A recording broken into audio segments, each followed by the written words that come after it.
In today's tutorial, I'm going to show you guys how to install and set up your Epson Stylus NX115 printer on your Windows, Mac OS, or Linux device.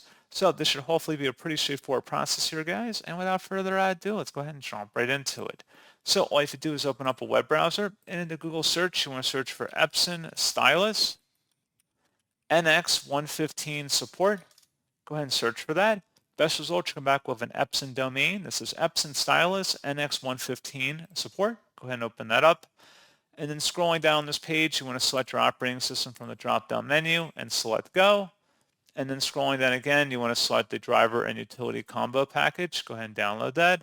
And then open the file. Should be a verified publisher from Epson. Select Yes.